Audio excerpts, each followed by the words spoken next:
नमस्कार दोस्तों, कैसे हैं आप सभी लोग। तो आज की इस वीडियो के अंदर मैं आप लोगों को ये बताने वाला हूँ कि अगर आप लोगों के जो स्कोर है ना, वो अगर 40-45 इतने ही आ रहे हैं और आपकी परसेंटाइल नीचे गिर रही है तो कोई बात नहीं। मैं जो चीज़ बता रहा हूँ ना, आप लोग बस उसको फॉलो करना और आपके जो स्कोर है, परसेंटाइल है, उसके अंदर आपको फ़र्क देखने को मिलेगा। ठीक है। तो सबसे पहला काम आपको क्या करना है कि आपको डायरेक्ट पीओ लेवल के मॉक बिल्कुल भी नहीं देने। सबसे पहले आपको देने हैं क्लर्क लेवल के मॉक देने। ठीक है। क्लर्क लेवल के मॉक आपको देने हैं, पीओ के बिल्कुल भी नहीं देने। और कम से कम आप 25 मॉक दो क्लर्क लेवल के। ठीक है। अब बात आएगी भैया कौन से दें। अब देखो 2024 के भी पड़े हुए रहते हैं टेक्स्ट बुक के अंदर, गाइड के अंदर, जो पुराने आप वो भी दे सकते हो। ठीक है। क्योंकि हमें सिर्फ स्पीड को इंक्रीज़ करना है, तो आप बिल्कुल सबसे पहले अपना कॉन्फिडेंस बढ़ाओ। ठीक है। शुरुआत छोटे से करो, जैसे क्लर्क से शुरू करो, कम से कम 25 आपको देने। मैंने यहाँ पर लिखा भी हुआ है कि मिनिमम 20 to 25। और इससे क्या होगा कि आपका जो स्कोर है ना, वो इम्प्रूव होगा।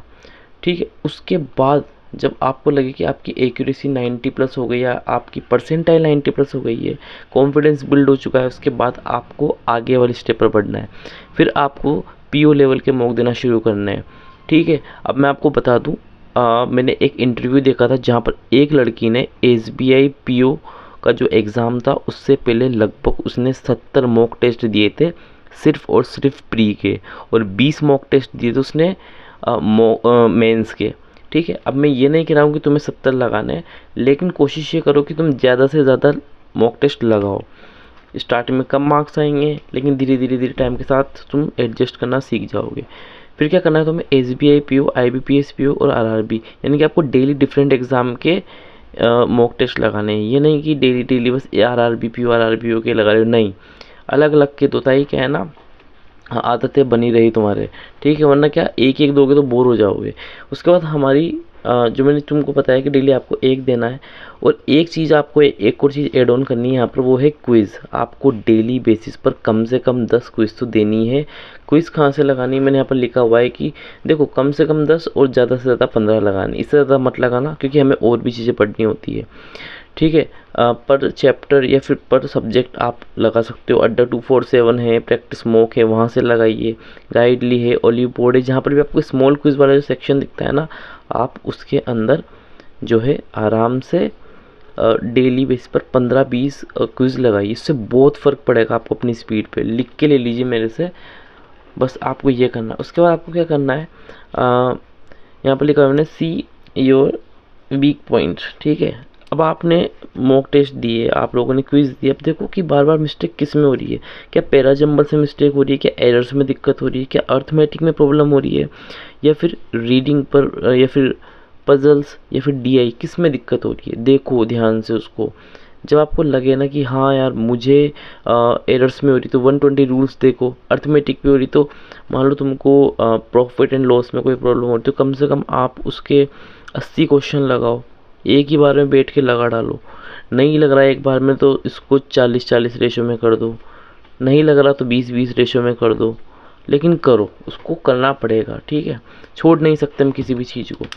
उसके बाद जो भी आपका वीक पॉइंट है, उसके अंदर आपको कम से कम 100-150 क्वेश्चन लगाने हैं।